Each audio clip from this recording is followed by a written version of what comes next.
Nice to see you. Same here. Nice to see you. We sat on a similar stage to this last year talking about the creator economy, but things are a little bit different for you. What happened? You kind of got out before all the layoffs.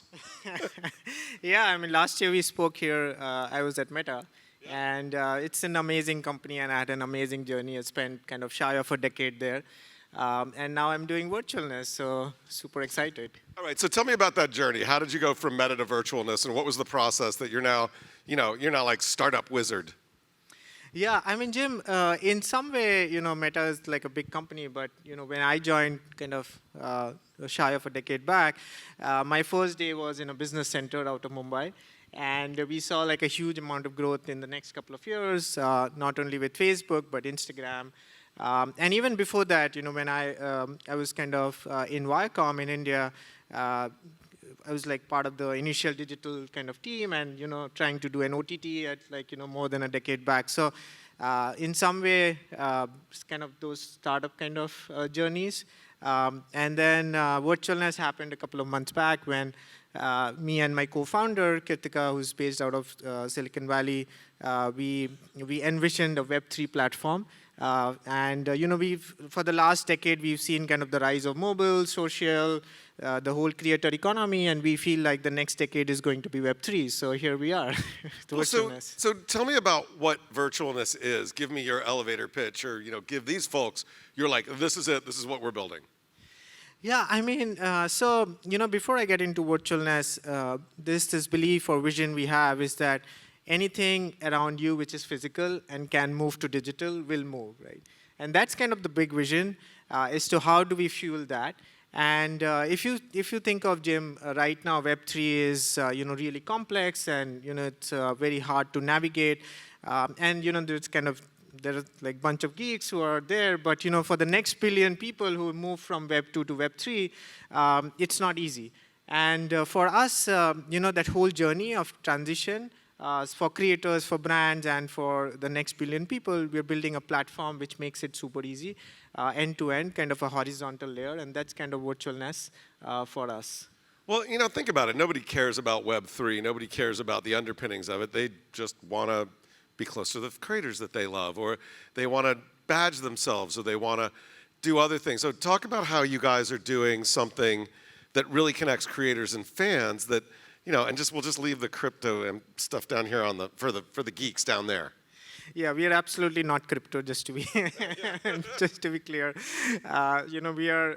We think that there is kind of this whole vision that fandom in Web3 was amazing, and we just heard TikTok and a lot of other companies have done, and we are not competing in that. What we are doing is we are kind of complementary in the sense that how does the amazing technology of blockchain and other kind of tools on the Web3 can enhance fandom, and that's where I feel like in Web 2, while there's kind of this whole creator economy or community economy, which is amazing, but then also there was that kind of the deep connect was missing.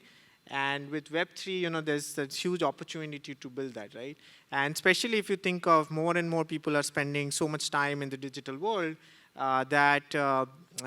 this whole aspect of your presence in the digital world, led by digital collectibles, identity, your expression. What does that mean? And so virtualness is the platform which is kind of envisioned to fuel all of that and make it like super simple and easy to transition. All right, so let me just think about this for a minute. I'm a fan of a creator. I'm a fan of, I'm a fan of Mr. Beast or somebody. I'm a fan of a lot of creators. I'm a fan of a creator, and I spend a lot of time on virtual platforms. Like I certainly spend a lot of time in the real world, but in the past, I probably would have gotten a Mr. Beast T-shirt or a Mr. Beast hat, and I could walk around and that would say, I'm a fan of Mr. Beast, and other people who are fans would be like, oh, that's really cool. I'm a fan too. Or even somewhat smaller creators. But we all love Hank Green, for example, and other people who love Hank Green. I mean, in the early days, Hank Green, his fans were called they were the nerd fighters. And imagine the nerd fighters who, all watched that video, all were part of that, all that connection. What would a nerd fighter do with virtualness to be able to show other people in virtual worlds that they were also a Hank Green fan? And how does what you're doing help that? Yeah, so think of this, right? I mean, one of the creators we all know, and from this part of the world, Nash Daily. Right. So And Nas, yeah, and so sire. taking his example, he traveled the globe for almost 1,000 days, which is 3 years, and he did every alternate day he did like a fan meet and greet. But those were kind of just content moment, and the fans who met there, just took some pictures, and then they're gone, and there is no data, there's no way to connect. But here now, virtualness as a platform, how do you envision? It becomes super easy for Nash to like create, say, 300 digital collectibles. Literally, it takes less than a minute to do it. Drop it to the fans and say, hey, I'm going to be here. If you have this collectible, you can come and meet me. And then there is this whole association, because everything is on the blockchain and there's a smart contract, which means that there's a connection forever with the fans. And that content moment in a coffee shop became like one monetization moment for NAS, and for the fan, it became like a collectible forever. And then think of Jim, like 3 years later, NAS can say, hey,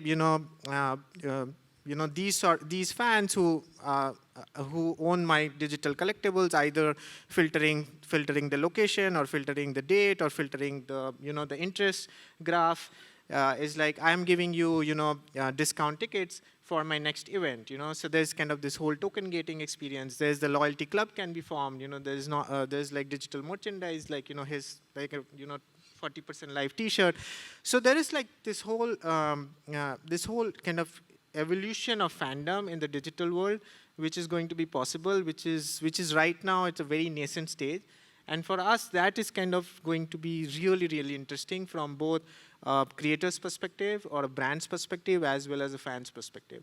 And think of this, right, and just to finish, is that right now creators, if you think their P&L, I mean, there's hardly any monetization for them from fans, right? It's either from brands or from platforms, and especially small and medium creators, it's really, really hard.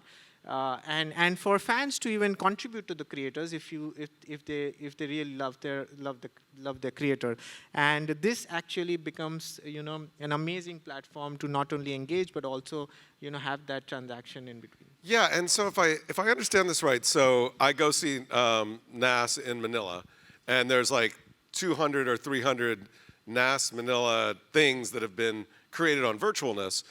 Maybe I give them a dollar or whatever it is, and I now have that in my virtualness wallet. Is that right? You can have it on your virtualness wallet. We allow you to take it to other platforms. You could potentially go to some other platform and live a virtual life where you can wear that T-shirt and hang around with your friends. So it's all of that is possible. And so yeah, then I go into Roblox, or I go into Minecraft, or I go into Facebook's version of the metaverse or somewhere else. I can bring that along with me, and I could wear it on my avatar, or maybe it's a badge that I could put on the wall of my virtual house if I have a virtual house. Right? Is that the general idea? Absolutely. I mean, to think of, Jim, I worked in Facebook for almost like a decade, and it started off just being like a directory of people, whereas you could just go and find people there. That was literally Facebook, that in those days you had yellow pages to like find businesses, but you couldn't find people, and Facebook became that. But over a period of time, when Instagram came in the family, we saw that the use case was very different, because the folks for folks on Instagram, it was their identity. It's like, hey, if I post a picture of myself on Instagram, this is how my friends will perceive me, right? This is my expression. This is my experience. And that is like a very powerful thing. And what you're talking about, exactly what virtualness is trying to fuel, is that at certain point, when you spend a lot of time in digital worlds or virtual worlds, you got to think about how do you look, what's your identity, what you wear. It's like it's like wearing a sports T-shirt to a match. What does expression mean there? What does your experience mean in the virtual world? And for us at Virtualness, this is exactly what we are trying to I'm smiling because last year we did a session where we had Jasper and Saurabh and I ended up in Horizon Workspace, their virtual world. We had a meeting, we wanted to do a little meeting there. And he and I both wore the same darn hoodie to the first of the meeting, and it was like, this is embarrassing. So you're actually solving the problem that we had last year. Absolutely, and there is always that connection between the fan and the creator, right? Because we've seen like the whole democratization of the whole creator economy and the fandom really pan out. And now for fans, wearing a creator's T-shirt or a brand T-shirt in the virtual world is an identity, right? And so a lot of those, loyalty, utility, ticketing, we're kind of we're kind of building all of those use cases and at a global scale. Well, and so a lot of what, just correct me if I'm wrong, but a lot of what you're building and some of the complexity of it is connecting to all these other platforms. You're not trying to be a platform yourself, right? You want to be able to say, here you do it, create or create, buy, but be able to use and wear and show and badge in platforms we have today, platforms that are even built for tomorrow, things we may not even know, right?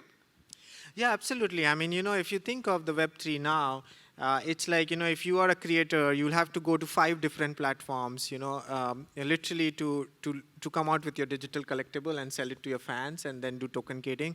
What we are trying to do is like, think of it as very horizontal, mobile first approach. And by the way, I mean, I'm like, we are in 2022, and really if you look at all the Web3 platforms, there's like hardly any amazing mobile experience, right? Which is just crazy to think of. So we are kind of like completely like mobile native. And it's like, you have these 5 pillars. It's like you get design templates, you get design tools for free.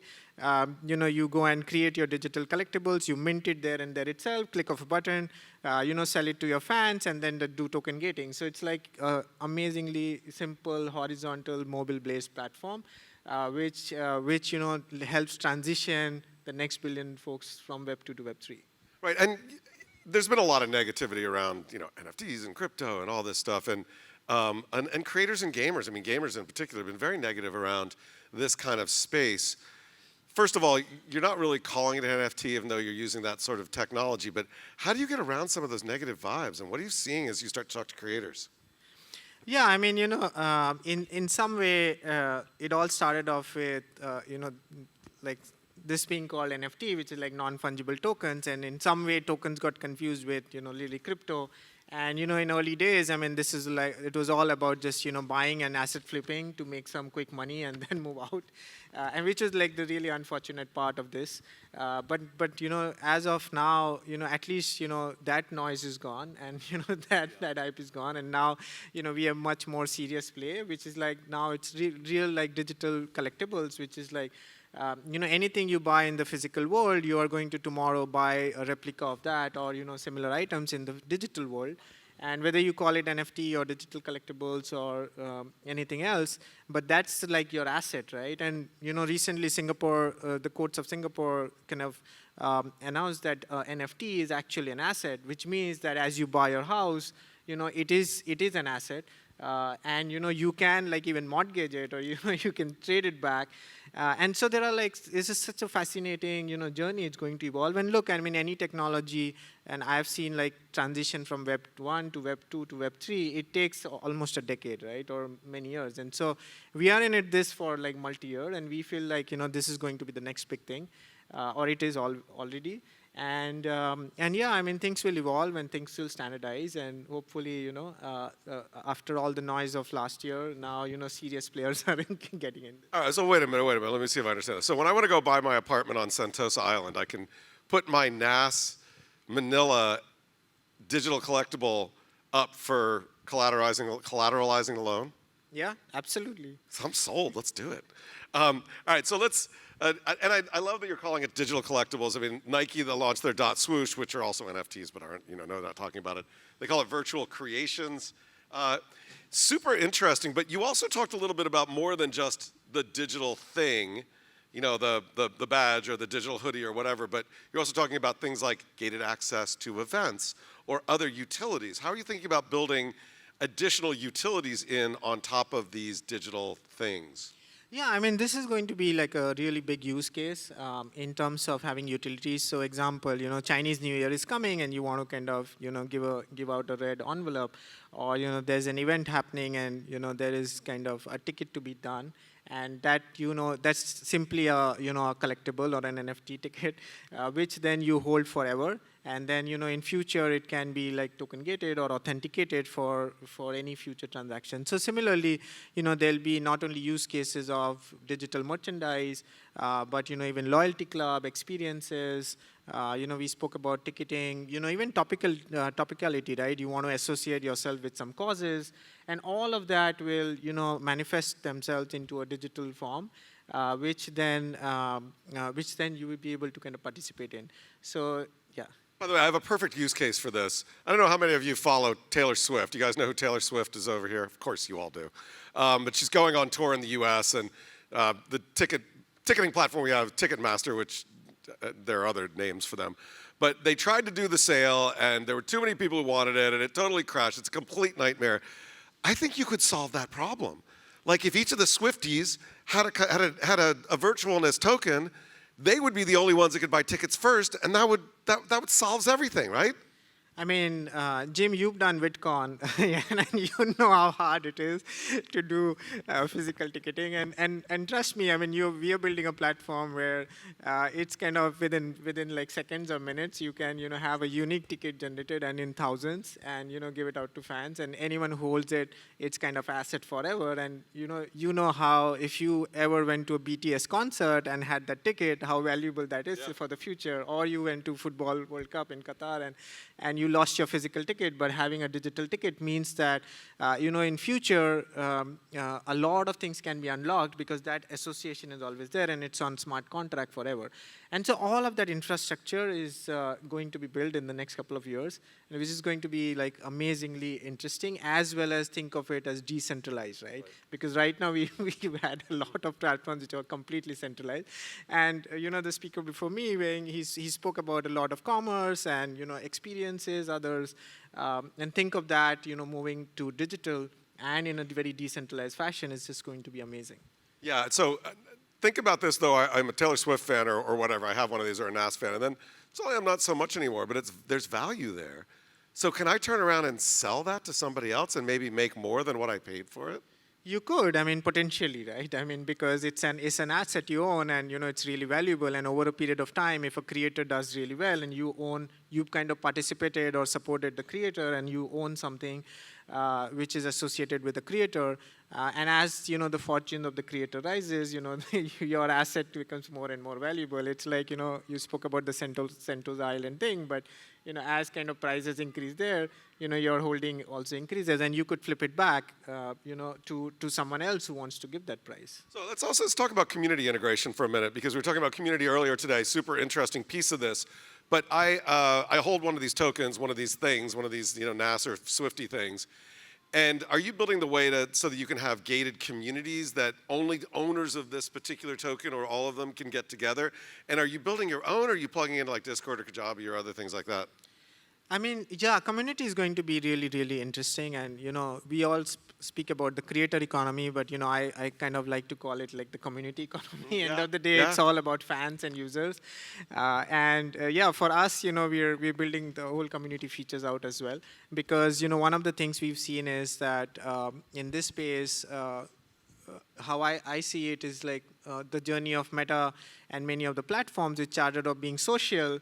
And now we say, hey, there's no social, but there's kind of interest graph, which TikTok kind of led with, and that also means that it becomes really interesting to bring people with similar interests together, and a lot of like the space of digital collectible is going to be around things you are interested in, and you can find like-minded folks around you, and then do things with it, right? And so yes, I mean we build up the whole community stack as well. Yeah, I have this great idea for people who like wine, and there's some wineries that have limited allocation to get on their list and everything. They could sell a token, and that token could give you access to a couple bottles of wine every year. And if they grew in value, if they're the next Silver Oak, you could grow in value with your token too. They're already doing it. I mean, there are apps and companies which are already doing it. And not only that, I mean, think of like music. Now they're doing fractionalization of music, which means that even before you launch as an artist, I own a piece of that music, and there are like 50,000 more who own each fraction of that music, and then it becomes popular, and you kind of associate it with it. So some amazing things are happening in this space. Okay, so there's potential value there for sure, but you're not doing it because you want to build value. You're building it because it's fandom, and it's a way to badge and show your fandom. But protection and security are very important, and we've seen that over and over in the early days of NFTs and crypto. So how are you thinking about protection and security with this wallet and moving stuff around and all that? Yeah, I mean, look, for us, one of the things is, building with empathy and at the core. So we've thought through this a lot, and obviously, my journey at Meta, we've also kind of, gone through this journey, and that's why we build a lot of guardrails from day one. First off, we are not a marketplace, so there is some sort of authentication, I mean, how much problems on some of the other marketplace platforms are in terms of fakes and like data privacy, etc. So we are building in a way which is much more kind of lends to more kind of a decentralized system, as well as really thinking of privacy at the core and empathy at the core. So creators, brands, I mean, brands are creators, got an audience with people here. Can they get started? Can they start using it right away? Where are you in the journey with this company? And are you open for business, or when do you think you'll be open for business? Coming soon, I would say. So we just closed a funding round, and now starting to get build things. I just flew back from India today morning, and that's why like my voice is gone. But just building the team, and it's going to be a couple of months before. So you just raised, I think, $8 million, which is pretty good in this world, building that for really a startup company. Who are some of your partners there that you're working with? Yeah, I mean, we've been humbled with some amazing investors, both from Web 2 and Web 3 side. So from Web 3 side, Blockchain, Polygon, and some of the others, and then from Web 2, F7, Oceans, Micron. I think like the interesting thing was that in this environment we've been blessed with having investors who are really like visionaries, who think that that this is going to pan out over multi-year, and bet on us. And so yeah, I mean we closed the 8 million round, but the interesting thing is that we have so much like commitments to even raise more. That people want to be part of this, which is the most exciting thing. I mean, that kind of, again and again kind of gives us more energy to build for the next few years. Yeah, get going on it. All right, so you're in Singapore. Your co-founder, Karthika, is in California. Your development team is going to be in India. You're global.